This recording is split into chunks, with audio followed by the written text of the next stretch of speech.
Alô, você, estamos começando aqui mais um episódio do Arival Cast, o pior podcast das redes sociais aqui no Brasil e no mundo. Não é marketing inverso, é verdade mesmo. Mas, por incrível que pareça, a gente só traz aqui gente boa, gente que pode contribuir para a edificação da igreja, são pessoas também especializadas em diversas áreas. Vocês já sabem, eu sou Arival Dias Casimiro, pastor aqui da Igreja Presbiteriana de Pinheiros. Os convidados de hoje, nós temos aqui o Alexandre Magnani e o pastor Samuel Nóbrega. E o tema hoje é um tema muito bom, música cristã, certo? Rapidamente, o Alexandre Magnani, casado com a Marcela e pai do Davi. Alexandre é músico, cantor, compositor paulistano, conhecido como John Mayer Gospel.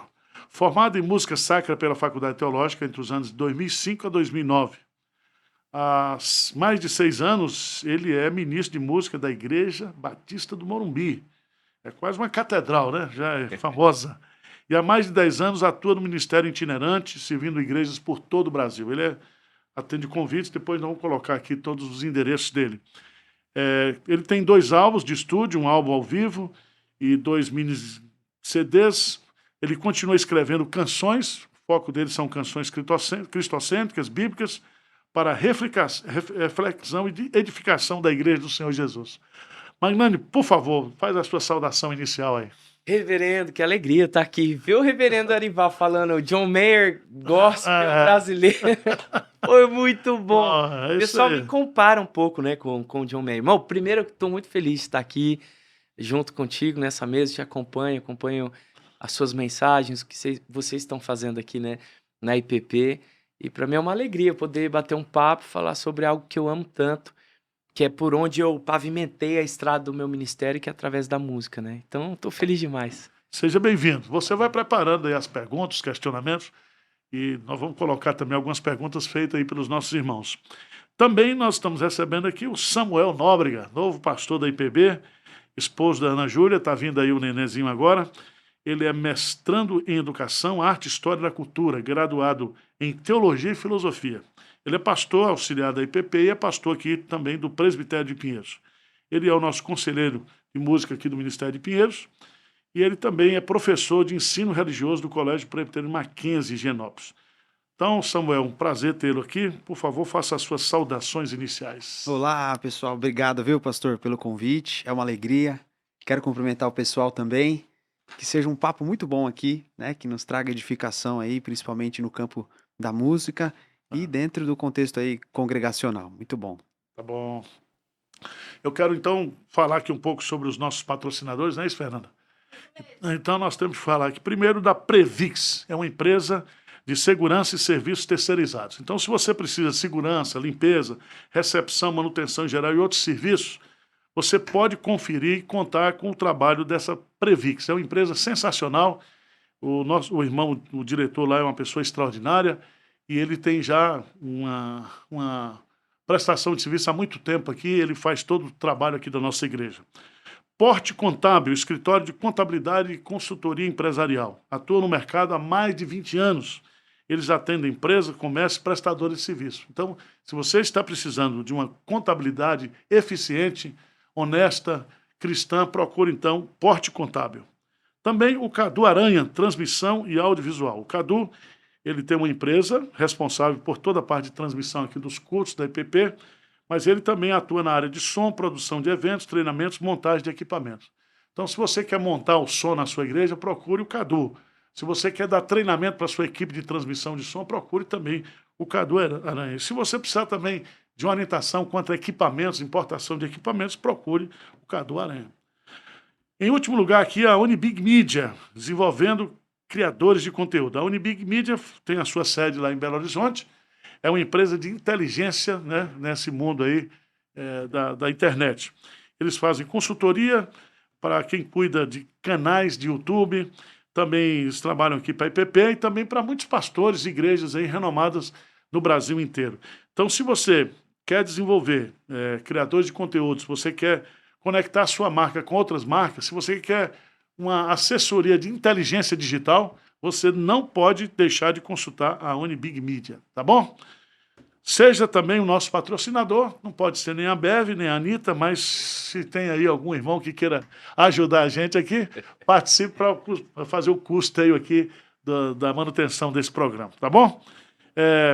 Vamos lá, se inscreva também nos nossos canais, tá bom? Aí nos canais de YouTube, Instagram e também naquele negócio de podcast. Vamos lá.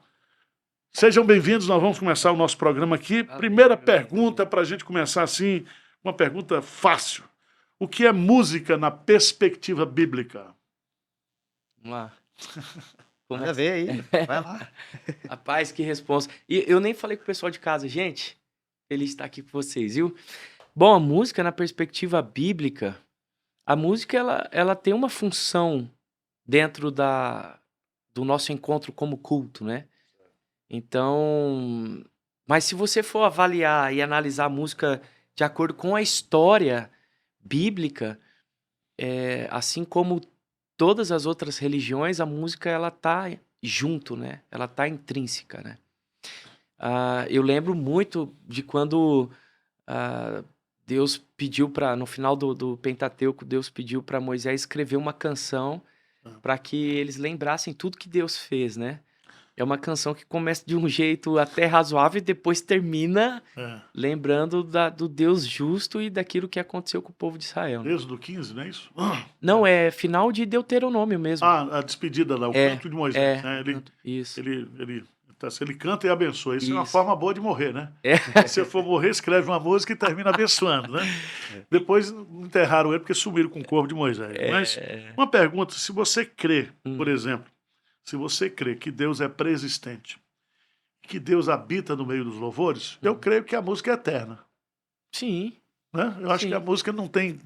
Ela já existia, ela passou a existir na história a partir do momento que Deus criou. Sim. E aí ele colocou música na criação, através dos pássaros, dos sons, e também a música inteligente para o culto. Sim. Porque quando a gente fala de todo ser que respire e louve ao Senhor, você tem a música da natureza, né, da criatura irracional, mas você tem a música também do ser racional. Sim. Por isso que o culto cristão ele tem essa pegada aí de ser lógico, né? Lógico.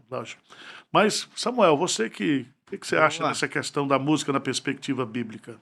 Então, ia lembrar da questão do conceito de imagem e semelhança, né? Então, a música, ela é um presente de Deus a nós, né?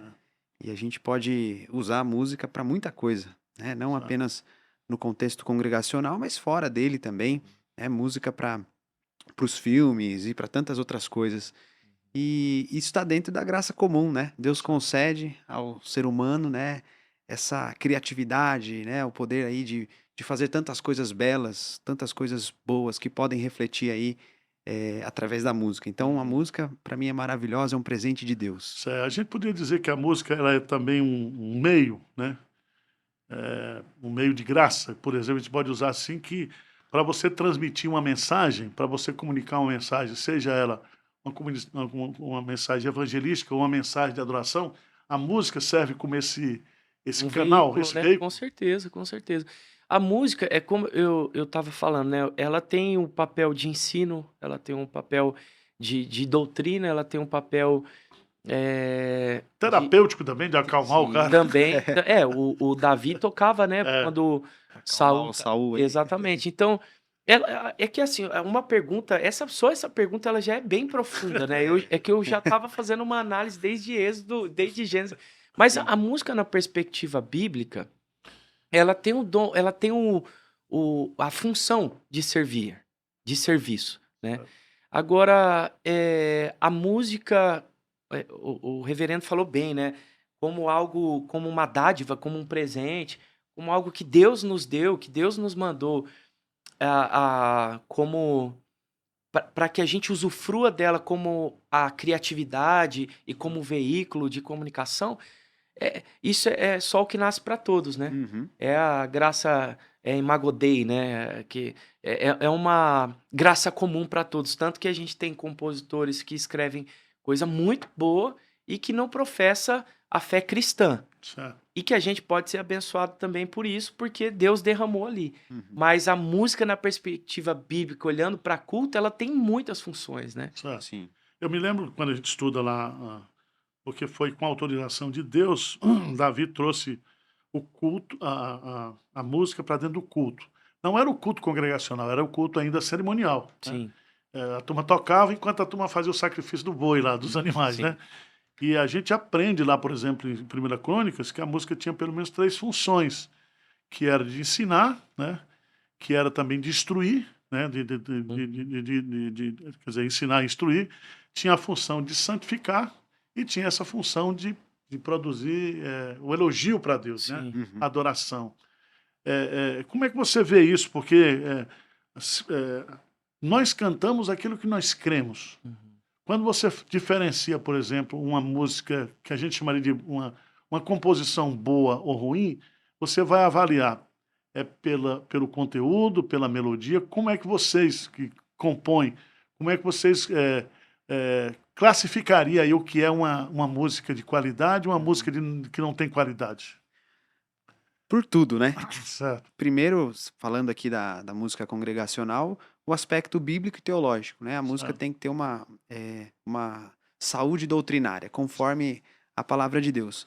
Mas também tem o lado técnico da poesia, né? Da estética da música, uma música que trabalha bem a questão lírica, a poesia, que consegue transmitir a beleza daquilo que se está cantando.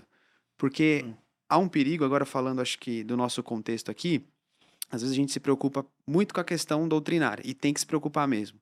Mas a gente esquece do outro lado, da beleza, né, da técnica, de uma boa poesia composta. E aí a gente vê algumas pessoas que acabam jogando o texto bíblico numa canção assim, puramente sem refletir, sem colocar ali a poesia. Então eu vejo que tem que ter os dois lados, né? Primeiro o lado bíblico, mas também o lado artístico, né? Do artista, da composição. Uhum. Não é, Ali? O que você acha aí? Tem um Salmo 33 que eu gosto pra caramba, que o salmista fala pra gente tocar com habilidade Sim. e com arte, com criatividade. Ele fala, toca uma lira de 10 cordas. É claro que uma lira de 10 cordas é mais complicado tocar do que Um violão, né? do que um violão ou do que um ukulele que tem 4 cordas. É.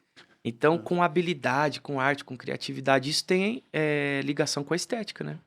Sim. Por exemplo, nós temos uma tradição histórica, né, que foi a criação da Inódia, né? Então, a Bíblia, ela classifica a música lá em Colossenses 3 de uma forma variada, né? Ele chama de salmos, hinos e cânticos espirituais. A gente entende ali que Deus está querendo dar uma variedade de estilo, né? Tudo é música, todas são composições, mas ele dá essa classificação, porque, por exemplo, hoje aqui na Igreja de Pinheiros, né, a gente canta os hinos da tradição e a gente canta os cânticos contemporâneos, né? Sim. Então é uma coisa que a gente tenta mesclar, porque não existe um padrão de dizer essa música é melhor do que a outra. Uhum. É a mesma coisa de você fazer um concurso bíblico e dizer, olha, Maria cantou pior do que Ana, né? Uhum. Cantou pior do que Moisés lá quando passou o Mar Vermelho, né? Então, o louvor, ele quando brota do coração sincero, independentemente, ele é uma expressão de adoração, de serviço a Deus. Mas, do ponto de vista, por exemplo, da Inódia, você entende que quando a gente canta, o conteúdo que a gente canta é o conteúdo daquilo que nós cremos ou não? Com certeza. Por isso que eu falo pra todo mundo, cantar hino não tem erro, né? E, inclusive, eu, como compositor, os hinos, eles me foram uma boa base de estudo. Eu tive, na época do seminário, uma matéria só de Inódia. Certo. Então, você vê, o hino, ele é todo estruturado, né? Você pega Tem uma métrica, tem uma métrica. tem métrica, tem estrutura, tem rima, tem estrutura teológica. Então, o hino nunca vai dar errado. A gente gravou um EP lá na Igreja Batista do Morumbi, e aí de 7 músicas, 4 são hinos. Só que aí a gente fez com um arranjo mais contemporâneo e que tem aproximado da juventude. E aí você vê uma juventude cantando Louvamos-te, ó Deus, pelo dom de... junto com a igreja como um todo, porque eles não tinham acesso a esse tipo de conteúdo também. Aí a gente gravou com uma guitarra, a gente gravou com a bateria tocando junto e tal, e aí dá uma cara diferente. Então, sem sombra de dúvidas, o hino, eu acho que para quem compõe para dentro da igreja, precisa parar um tempo e gastar estudando hino. Aqui na igreja acontece isso, pessoas que vêm de outras igrejas, né, que não têm costume com hino, né? E aí a pessoa começa a frequentar um culto, 2, 3, e a pessoa começa a ver a beleza dos hinos. Né? Já vi muita gente falando isso aqui. Nossa, eu não sabia que como é bom cantar os hinos, né? Como é bom ter uma inódia, né? Então a gente vê pessoas descobrindo o valor eu me converti numa igreja pentecostal. Eu me converti na igreja do Evangelho Quadrangular. Sim. Quando eu era dessa igreja, na década de 90, era louvorzão, cara. Louvorzão. A gente cantava Grande é o Senhor, Hosana, Jesus em tua presença, Asaf. A gente cantava Quero que valorize, tudo década de 90. E a banda era muito boa. Aí nós ficamos, minha família e eu junto com meus pais, né, que eu era criança, nós ficamos 7 anos nessa igreja. E aí nós fomos pra Batista. E aí quando eu cheguei na Batista, cara, sentamos assim, banco de madeira, Igreja Batista de Rancharia, lá no interior de São Paulo. Chegamos lá, cara, tinha a Bíblia e tinha o inário. Nunca tinha pego um inário na mão. Aí começaram a cantar órgão. Órgão de fole. Pedal, tudo, pá. Aí eu falei, rapaz do céu, eu não vou acostumar nessa igreja de jeito nenhum, cara. Porque lá na outra era bateria, era não sei o que, blá, blá, blá. Cara, a hora que eles começaram a cantar o hino, bicho, a uma só voz, uníssono. Ali foi a minha escola de hino. Foi na Igreja Batista de Rancharia. Aquilo ganhou tanto o meu coração e o Espírito Santo, bicho, usou aquilo tudo para que houvesse razão na nossa fé e talvez uma base que a gente não tinha tido antes, não sei porquê. Mas ali na Batista com os hinos e aí a liturgia. Liturgia. Eu não sabia o que era liturgia. Nunca tinha ouvido falar dessa palavra. Tudo é livre, o Espírito Santo conduz, né? Mas uma coisa que a gente precisa entender, né, do ponto de vista de... Na década de 90, não na década de 80 foram as brigas para introduzir a bateria no culto. Mas na década de 90, início da década do 2000, né, houve, promovido inclusive no contexto americano, a guerra dos estilos, né? Principalmente o culto tradicional e o culto contemporâneo. Chegando, algumas igrejas, inclusive, criavam, né? O culto da manhã é para os velhos, aí vem só os velhos para cantar os hinos. E à noite é o culto dos jovens, o culto contemporâneo. E aí começou a haver uma cisão na igreja. E aí você vê que esse tipo de pensamento, ele não é bíblico, porque a igreja é o povo de Deus adorando juntos. Foi aí que a gente resistiu a isso e a gente entendia que quando você vem para o culto, os jovens cantam os hinos e os idosos cantam os cânticos. Entendeu? Porque não existe louvor contemporâneo e louvor. Nós usamos, do ponto de vista pedagógico, os cânticos infantis. Tem os hinos infantis também, né? Você não vai soltar uma trapa por amor de Deus, se é criança, você tem que... Né? O nosso general é criança, aquelas com gestos, 3 palavras. Isso aí faz parte do lúdico da criança, né? Sim. Mas aí eu creio que essa briga entre cânticos e hinos, ela foi muito, de uma certa forma, promovida aí na década de 90. Mas hoje o pessoal está voltando, né? Eu estava conversando com um cantor famoso aqui, ele falou, pastor, eu estou redescobrindo os hinos, porque eu me converti numa igreja da Assembleia de Deus, depois eu fui para a Bola de Neve, e agora eu estou aí numa transição, uma nova fase da minha vida, estou pensando em vir para a Igreja Presbiteriana, e ele diz, agora eu estou redescobrindo os hinos, né? Porque a música, ela não envelhece. A música não envelhece. Nós trouxemos agora o Paulo César aqui, né? Sim. Quarta-feira passada, ele cantou calmo e sereno, tranquilo, então falei, a naftalina encheu o templo, né? Fica a propaganda pro culto de quarta, hein, pastor? Hoje, né? Hoje, toda quarta, somente pela graça, às 20 horas. Isso aí. Mas, agora, tem uma coisa que eu acho interessante, que eu não gosto, mas eu vejo que existe também uma pessoa, que a gente tem que cantar o que a gente crê. Mas sempre na poesia, e isso está lá na poesia dos Salmos, tem muita coisa que Davi escreveu e que os salmistas escreveram, que se você for enquadrar dentro da teologia do Novo Testamento, do ensino de Cristo, é uma coisa não recomendada. Né? Por exemplo, no Salmo 137, quando ele diz que feliz é aquele que pega os filhos dos babilônicos e arremessa na pedra. Né? Mas tem muita gente também na igreja que ele gosta de ficar corrigindo letra de música. Você já notou isso? Já.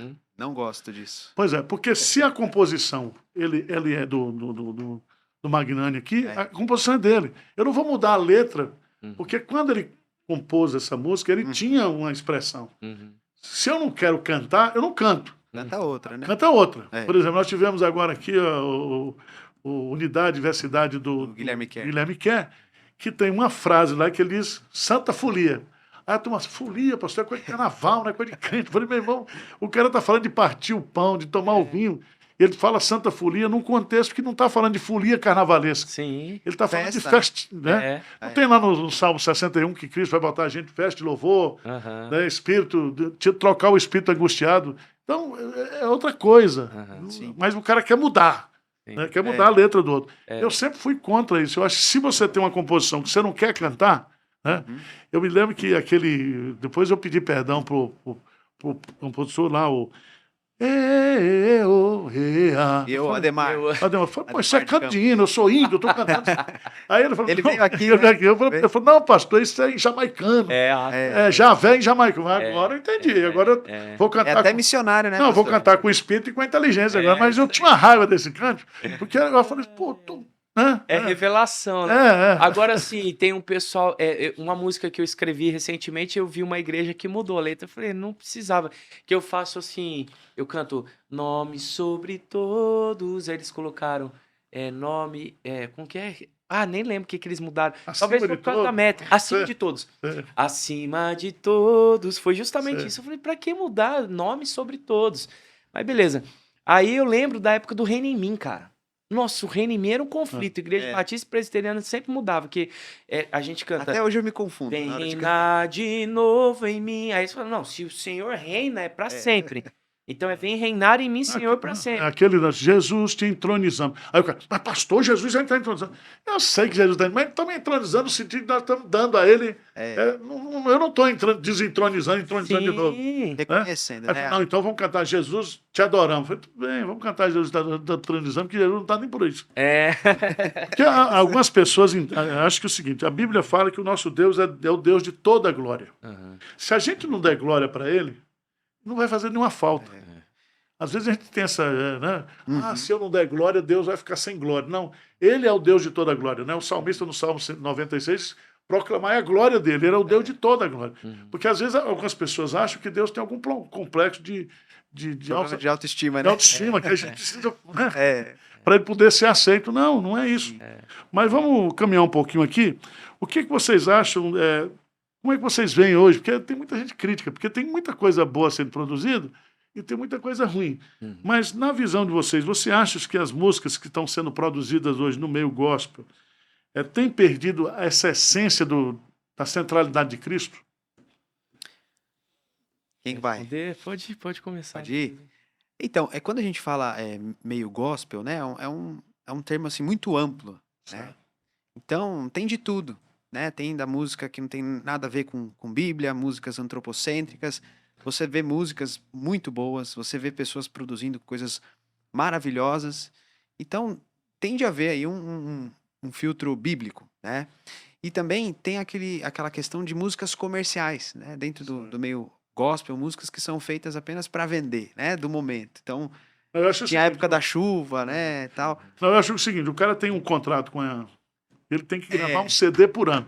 Então, se ele está inspirado ou não está inspirado, ele tem que gravar. Você tem que gravar. É igual o show de Roberto Carlos no Natal, né? Tem que produzir. Tem que produzir. Talvez seja uma coisa assim. Às vezes tem essa pressão também, né? Por conta de, talvez, ele tem que produzir, né? Como foi falado aqui. Mas aí eu acho que cabe, pensando no ministério de música dentro da igreja, né? O músico, o líder ali de louvor, sentar com o pastor, né? Fazer um filtro, fazer uma curadoria sobre quais músicas são bíblicas, quais músicas que têm a ver com o contexto ali da igreja. E determinadas músicas, determinados estilos em determinados locais não tem a ver com aquela igreja, né? Inclusive a gente tem que cantar aquilo que a igreja canta, se for bíblico, né? Sim. Então eu penso assim. Eu vejo assim, pastor, eu acho que a música acompanha a teologia. E a teologia hoje no Brasil tá ruim. A gente tem pessoas boas que são referências, que pregam a palavra de Deus aqui, por exemplo, né? Na Morumbi, mas a gente tem visto muita coisa ruim na internet, talvez de pessoas que até tenham boas intenções, né? E aí a hora que começa a pregar e começa a falar, vem muita coisa ruim. Aí é natural que a música também. Isso é fruto de um movimento de igrejas que não estão solidificadas na palavra. Eu não estou nem me colocando numa posição de julgador aqui, né? Mas você não acha que só o fato de você estar pensando assim, e com essa questão da multiplicação das redes sociais, tendo acesso também aos conteúdos bíblicos, reformados, isso não está mudando? Eu não sou pessimista, mas eu acho que o pessoal está mais exigente hoje. Assim, O pessoal que consome a música? Sim, eu acho que... Sei, não? cara, quando você vai a fundo no que está acontecendo, no nosso universo, sim. Sei. Eu acho que entre as nossas denominações, sim, mas a gente tem visto muita coisa difícil aí, de né? canções que... Porque eu também não vivo nesse mundo. Exatamente, não são... Eu vivo numa bolha reformada. A massa, Arival, a massa consome coisa que você desacredita, cara. Mas isso também não é um reflexo do que está acontecendo no mundo secular, assim, no ambiente de... Porque se fala muito também que a música popular brasileira caiu muito. Sim, o também conteúdo, tem influência. Tem alguma... Tem influência. Agora, olhando por ponto de vista da mudança e que os critérios estão mais elevados dentro de quem preserva uma boa música, sim, tem novos compositores nascendo, novas igrejas como expoente. Eu vejo você, eu vejo esse grupo Sola, né? Tem aquele Purpose. Como é que é? Purpose. O pessoal do Candeeiro, né? O Marco Teles, o João. Acho que Deus tem levantado uma geração jovem aí que tem dado e também com essa questão, por exemplo, hoje do acesso, né, à formação, né? Porque hoje nós temos boas escolas de músicas. Eu acho que o pessoal está... Porque tem aquele cantor que tem um talento, o dom, mas ele sente a necessidade também de estudar, de aprofundar um pouco, né? Sim. Tem que ser, na verdade, né? Eu acho que todo mundo que se coloca para compor algo, para escrever, para comunicar todos os atributos de Deus, ou o que Jesus realmente significa, o que ele faz. Cara, a gente tem que sentar, parar, ler, escrever e compor mais, né? Eu entendo, por exemplo, quando a gente estuda lá, até falei domingo, né, no sermão lá, se o cara gosta de casamento, de trabalho, né? Se o cara gosta de mulher, de homem, Deus fez tudo bom, né? Então, se a gente acreditar que tudo que Deus fez é muito bom, apesar de nós estarmos vivendo na condição da queda, você vai, por exemplo, lá quando Deus vai construir, né, o tabernáculo, o Espírito Santo inspira aqueles artistas. Eu falei disso. Isso aí está em Êxodo. Êxodo. Nossa, isso é lindo demais. E aí eles vão se especializar na arte, na composição. Então eu vejo, por exemplo, eu vejo você, eu gosto muito do Guilherme, o próprio, aquele pastorzão velho aí que teve aqui, o Paulo César, o outro que veio também do como é que é? O Ademar, veio a Raquel Novaes. Nós temos muita gente que quando ele senta para compor, dá gosto você ouvir o que depois é o resultado disso. E eu acho que estar entre esses nomes. Que responsa. Eu tô feliz porque eu fui 5 melhores pregadores. Botaram Tim Kelly, John Piper, não sei quem, algum. Arival no final. Eu falei, rapaz, eu acho que é errado, deve ser Ariovaldo Ramos, deve ser alguma coisa assim. Essas besteiras da internet que o cara. Né? Tem os piores também. Você tá mandando muito bem. Mas aí eu acho que o que acontece eu acho que quando você tem o conhecimento bíblico, né? E aí que eu falo que o conhecimento traz o princípio da sabedoria, leva você ao temor a Deus. Porque a música tem esse aspecto também, quando você fala da composição, é que a música é um elemento de culto. Uma coisa é você gravar e cantar. Sim. Né? E aqui em Pinheiro a gente tem uma preocupação, por exemplo, quando você vai montar uma liturgia, uma ordem de culto, né? A gente trabalha com ordem temática aqui, todo culto tem que ter um começo, meio e fim. Né? A Igreja Presbiteriana do Brasil, ela usa muito aquele modelo de Isaías 6, né? Adoração, reconhecimento de pecado, perdão, edificação, que é a mensagem, depois a entrega, né? A consagração. Sim. Então segue aquele padrão. Mas nós temos muitos outros na Bíblia, né? O Salmo 96, a pesca maravilhosa, que começa com a instrução e termina com a adoração, né? Então sempre essa questão para não ficar uma coisa rotineira, a gente trabalha no culto. Às vezes a gente começa com cântico, depois entra logo a palavra, depois você faz o apelo, às vezes termina com louvorzão, né? Com adoração. Isso é uma coisa que dá uma dinâmica para o culto. Sim. Mas quando você fala, por exemplo, a música para o culto, né? O Passival Modo escreveu um artigo muito interessante sobre isso, que ele fala que a música serve para comunicação, mas ele fala também para criar o ambiente. Como é que vocês veem essa questão? Uma coisa é você fazer uma apresentação musical, outra coisa é você conduzir a igreja no momento da adoração. E vocês são músicos, vocês trabalham com isso. Como é que vocês trabalham isso aí? Eu sempre entendo, e uma vez falando com um amigo meu, pastor, ele falou assim que a igreja não sabe adorar. E isso não é a igreja específica A, B ou C. A igreja não sabe como adorar. Então a gente tem a função dali de apontar a direção certa, de, através da composição, mas através também da própria ministração, levar a igreja a cantar. Né? Isso não é só o ministro, não é só o Samuel, que é o pastor de adoração que está com o violão cantando lá, é o time todo. Né? Todo mundo, o vocal, os instrumentistas. Se a gente toca, e a música, a gente não pode esquecer, ela é arte também. E a arte é expressão. Certo. Então, ninguém expressa uma arte introspecto se ela é pública, entende?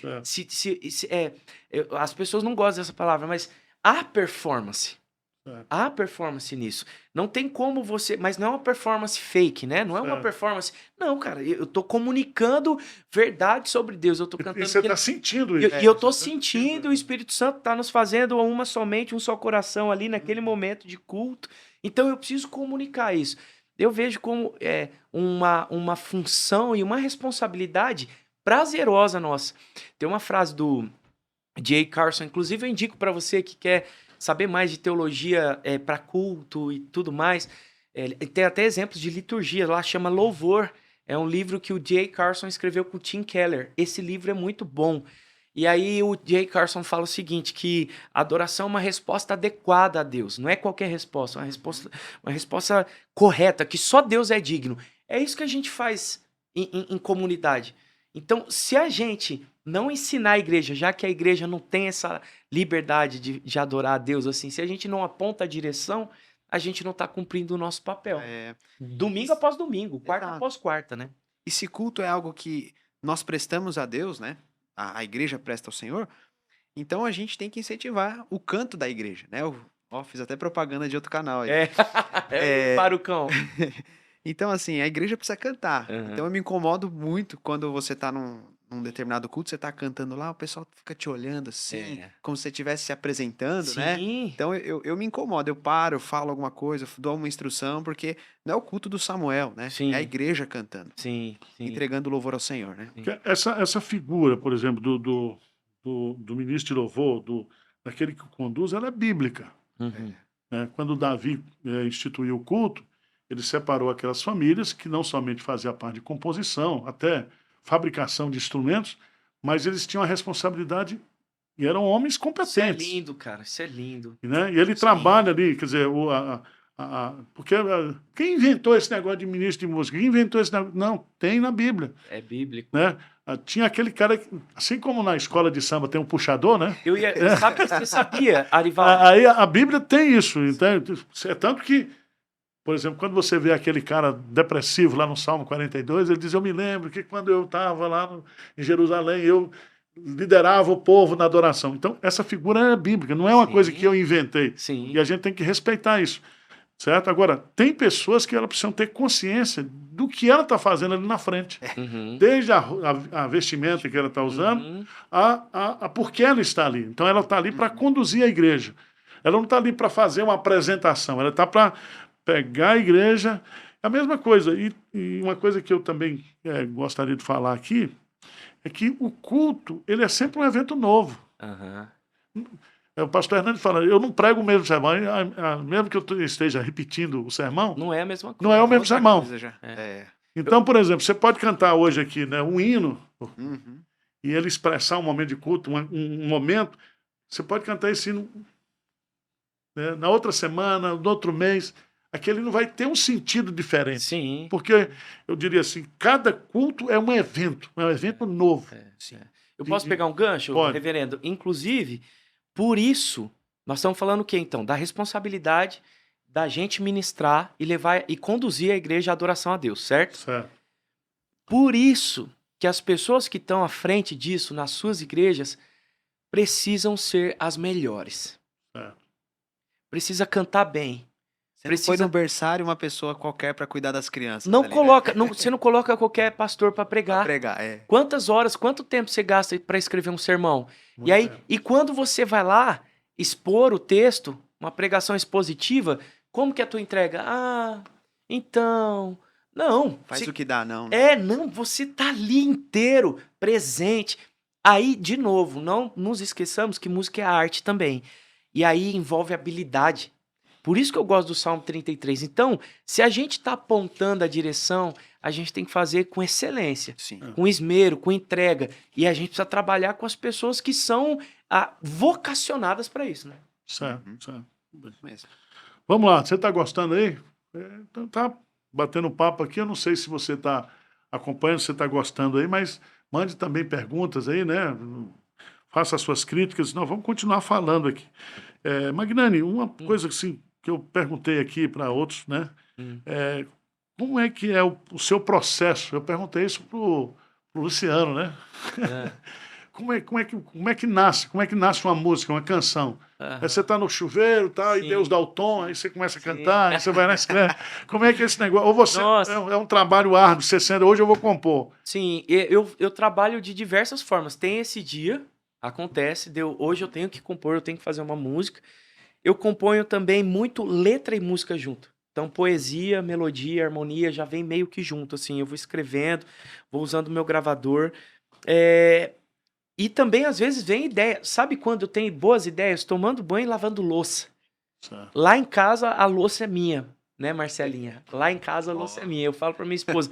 Cara, Que exemplo. eu Que vou, exemplo. mas, Arival, eu vou pra um lugar que eu não faço ideia. Eu acho que como é algo que não precisa de tanta atenção, eu viajo, assim. E aí eu vou Fico pra imaginando o reflexões. estado dessas louças aí. Não, fica bem lavada.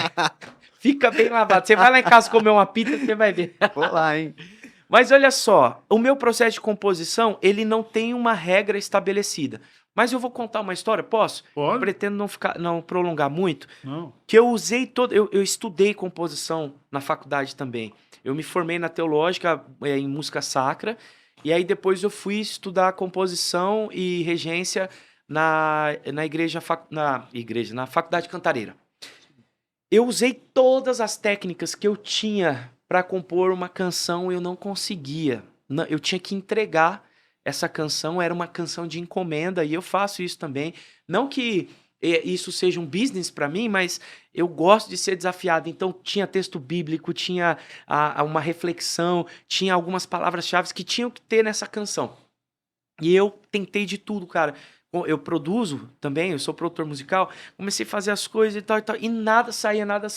Meu prazo estava chegando, assim, eu tinha uma sala um pouco maior que essa, que era o meu estúdio, aqui em Perdizes. Aí eu sentei no chão, rendido, falei, Deus, eu fiz tudo que eu podia. Passei a tarde lá, não saía nada. O que saía eu não gostava. Eu falava, que coisa feia. O que tá acontecendo comigo? Aí eu sentei assim, encostei na parede, pus o capotraste no meu violão rendido, cara. Rendido. E comecei a cantar. Tua graça me alcançou. Opa! Pra ti quero viver. Foi assim que eu compus Até Que Ele Venha. Sim. Não sei te explicar. Essa música, ela tem uma linha também, né? Da graça que me alcança e como que eu respondo. E aí, a grande comissão no final. Isso. Então, ela tem um traço de linha. Mas foi assim, Arival. Sentei, peguei o violão e comecei a Isso é compor novo, letra. Isso se chama Insight do Espírito Santo. Eu recebo. Ele precisa me mandar mais. Espírito Santo, venha. Mas assim, foi uma coisa muito forte. Tanto que o refrão, até que ele venha. Eu falei, meu Deus, é muito forte esse refrão. Porque eu acho o seguinte, eu tô falando tudo veio junto. do assim. ponto de vista tanto da graça comum, da graça especial, eu creio que Deus é que põe nos nossos lábios hinos de louvor, né? E o compositor, ele tem, eu acho que todo compositor, ele tem um insight diferente, ele Ele tem, eu digo assim, eu sempre, quando eu vou trabalhar com músico, eu já dou um desconto aí de 100%, entendeu? Porque ele está numa frequência diferente. Uma sintonia Ele diferente. está numa sintonia diferente, entendeu? Então não adianta brigar com o músico, né? Eu acho que o único que é muito, muito, muito perseguido é o baterista, porque nas igrejas presbiterianas ele é preso numa caixa de vidro. Vamos colocar a bateria eletrônica que o técnico controla o volume, né? Tem Cadu tá aqui, ó. tem microfone da bateria eletrônica. Pobre, é o grande perseguido da música cristã, né? Por quê? Porque Um abraço aos bateristas aí. é porque os bateristas eles foram os últimos a terem acesso ao púlpito cristão, né? Porque eles eram muito perseguidos, mas também uns exageravam, né? E aí Ainda exageram. ainda exageram. Então tem que ter um cuidado, né? Mas eu vejo, por exemplo, que tudo passa por essa questão da inspiração. Eu creio que assim como, né, nós temos, eu estou fazendo uma comparação, você tem a revelação, você tem a inspiração, que é o registro, você tem a iluminação para a compreensão. Então, esse momento de compor é um momento de iluminação, onde você tem o seu conteúdo bíblico, o seu conhecimento bíblico, que Deus coloca É ali. isso. É assim que eu creio também. Eu não sei se eu estou... Não, é isso. Eu é entendo, absolutamente eu entendo inspiração nesse sentido, não... É. Não, a inspiração é uma só. É a Bíblia, né? Acabou. Mas acabou. Tá. Mas vamos lá. Agora, nós já recebemos várias vezes perguntas nas redes sociais questionando, né, se ouvir música secular é pecado. Eu vou falar pro pastor responder essa. Como podemos Vamos lá. considerar uma música que você ouve, por exemplo, comendo uma pizza em casa com a esposa, né? Ouvindo a música popular brasileira, se isso é pecado, como é que você vê isso? Eu falo assim, desculpa atravessar, mas Você já é um como que, pastor, já. como que eu vou comer uma pizza com a minha esposa num ambiente romântico ouvindo um louvor? O pessoal já canta parabéns pra você também, que não é uma música... Eu fico pensando, a gente tá lá numa pizza e, né, batendo um papo em casa mesmo, aí não, vamos ouvir um louvor. É claro, tem momentos que a gente recebe amigos em casa que a gente põe playlist de música cristã lá, né? Mas desculpa, eu fiz a piada aqui. Assim, a gente respondeu, acho que eu respondi lá no início, a questão da graça comum, né? Que Deus abençoou o ser humano, né? Com o dom da música, da habilidade. Então, nesse sentido, a gente pode sim consumir outros tipos de música. Agora, também nós temos o filtro da palavra. Você vai, por exemplo, ouvir uma música que sertaneja, que fala uma forró série sertanejo. de imoralidades ali e tal, aquilo que vai contra a palavra de Deus, né? Então, Mas, por exemplo, se eu for no show do André Bocelli aqui na Aliança Parque, eu estou pecando? Não. mas claro que não. E me chama. Pecando e Você não vai, ir. Você vai Se não pecar for, se não me chamar. Vai pecar e não me dar um ingresso. É tão difícil comprar um ingresso que já vem aqui em 2024, já estão os ingressos esgotados, né? Não, sem problemas nenhum. Tem uma música do Lenine que eu gosto muito, né? Tem uma frase do John Stott, chama Crer é também pensar. Tem um livro dele, né? E aí ele fala que nós fomos feitos à imagem e semelhança de Deus pela capacidade de criar. Então, que todo ser, ele carrega o divino. A gente sabe isso, inclusive, teologicamente. O compositor, o artista secular, se ele tira e se sai de dentro dele algo que tem valor para a nossa vida e aplicação para a nossa vida e que não esteja contrário ao que nós cremos na nossa fé, ao que nós professamos, isso é bênção. Tem uma música de um compositor que eu gosto, chama Paciência. Já viu a letra dessa música? Conhece? Pelo amor de Deus, aquilo é maravilhoso. Mas agora, dentro de um mesmo álbum desse compositor, tem outras coisas ali que já não vão de encontro com a minha crença. Aí eu não ouço. Eu vejo bem, eu acho que esse pensamento ele está contra o pensamento reformado, né? Eu esqueci aqui o título desse autor. Ele é um autor que ele defende a arte reformada. Quem publicou os livros dele aqui foi a editora Ultimato. Né? Quando ele fala de resgatar, quer dizer, a igreja evangélica tem que resgatar a cultura. Porque se, por exemplo... sim. Não é resgatar, eu vi isso aí. Não, ele acha o seguinte, que toda arte, toda verdadeira arte, ela procede de Deus. Agora, se você entrega a arte para Satanás, é um problema seu. Então, se você pega a música e entrega, mas se você É redimir a cultura, né? É mais ou menos nessa área, é você redimir a cultura. É. Isso é um princípio reformado, né? Sim. Então, e quem trabalhou bastante isso foi o Franz Schaeffer, Uhum. né?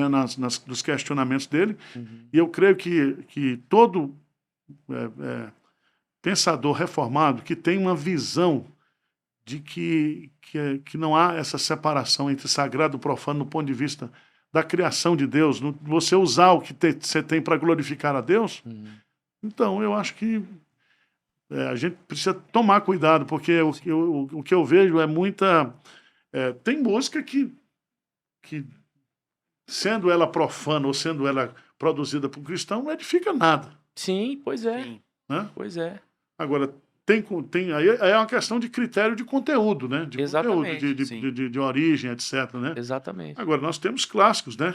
Uhum. Por exemplo, hoje o pessoal da Bossa Nova não podia cantar mais, né? Porque se o cara fosse cantar Garota de Ipanema, ele estava fazendo um assédio sexual, moral, ele ia ser Sim. preso. Verdade. É. Se cantasse a Nega do Cabelo Duro, pronto, ele era um preconceito racial. Sim. Porque o mundo está ficando chato porque essa questão desses conflitos que estão sendo gerados por uma ignorância muito grande, isso tem, de uma certa forma, inibido a liberdade do músico, do artista, de criar. Porque tudo que ele vai criar agora tem que passar por esse discurso aí Politicamente correto. Uhum. Né? Nós estamos vivendo uma situação muito complicada. Uhum. Mas vamos voltar aqui, nós já estamos chegando aqui ao final. Qual o conselho que vocês dariam para os ministros de músicas hoje para avaliar se uma música é adequada ou não para o culto? Fala de vestimenta também. Você acha que as meninas lá no louvor devem ir de leg para dirigir o louvor? Não, meu Deus, não pode, Né? gente. Leg é para academia, Vou eu acho que... colocar É. aquelas batas lá do coral, né? Ó, Todo não, mundo acabou. não pode de leg, não pode de decote, mas os homens também não pode de calcinha apertada também, não. Apertadinha. Né? A blusinha assim, apertadinha. Usa uma roupa mais folgada, cara. Não chame atenção para si, né? Mas fala. Eu volto a bater na tecla de uma boa teologia. Uhum. E mais do que boa teologia, uma vida com Deus, né? Uhum. Porque também é capaz do cara saber tudo de teologia, mas ele não tem... Você acha que a vida espiritual do cara é importante para essa questão Com da certeza, adoração? fundamental. Crucial. É crucial. O cara toca à noite na balada, aí vem domingo para dirigir um louvor assim. Não, ele não vai estar... Olha, ele nem precisava estar na balada, ele poderia estar trabalhando como vigia a noite inteira. Se ele vai de manhã virado, não descansou para tocar no louvor, ele não está apto. Porque ele está dando um resto para Deus, ele está dando... ele não tem nada para entregar, porque ele está exaurido, né? ele está cansado. A dica que eu já vou ser um pouco mais pé na lama aqui. Você que é ministro de música, pastor de adoração na tua igreja, primeiro de tudo, ame as pessoas. Ame as pessoas. Ame as pessoas. A música não é o mais importante na sua vida. O mais importante são as pessoas. Se relacione com elas. Cuide delas. Seja menos chato, porque todo músico é perfeccionista. Todo músico põe o dedo. Você seja menos chato, seja mais tolerante. Tenha paciência com os seus músicos. Eu falo isso de músico para músico. Eu sou exigente pra caramba. E eu tenho aprendido nesses últimos tempos que a música, como eu falei no começo, foi por onde eu pavimentei a estrada do meu ministério, mas as pessoas são mais importantes. A segunda coisa, tenha na tua vida devocional a prioridade. As pessoas falam assim pra mim, Ale, nossa, quando você tá ministrando, e eu tenho ido ministrar igrejas no Brasil inteiro, inclusive domingo, esse fim de semana eu tô no Espírito Santo, aí vou lá pra Guarapari com o Rafa Abdala, vou ministrar na igreja dele lá. Cara, como que você faz pra se preparar, Ale? Porque você fala umas coisas e tal. Eu levo pelo menos 37 anos de preparo, que é a minha idade, mais a semana que eu vou me abastecendo e enchendo meu coração, pensando naquilo que eu vou compartilhar. Então, aí, de novo, a sua vida devocional é o que vai fazer a diferença. Não para você de novo, não é para você performar, não é para você falar, nossa, agora não, para que o Espírito Santo te use pela graça, bondade e misericórdia para honra e glória de Deus e para a edificação da igreja. A mesma coisa do pregador. Você sabe quando o músico está cheio do Espírito Santo, quando ele está cheio de si, né? Sim. O pregador é a mesma coisa. Né? Quando o cara está ali para glorificar a Deus, né? O cara... Mas vamos lá, vamos encerrar. Quais são os músicos cristãos e bandas que vocês gostam e indicam pro pessoal? Hoje. Não vale ele, né? Porque... Samuel Nogueira.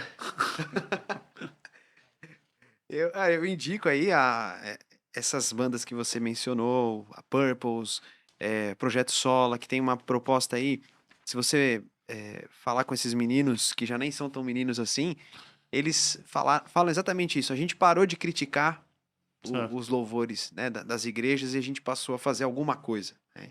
Então, a gente, pegando esse gancho que o senhor falou, pastor, de ficar criticando a música dos outros, eu sugiro que a igreja, o grupo de louvor ali, pessoas que queiram se comprometer com composição, né, composições bíblicas, juntamente com o pastor, que façam isso. Né?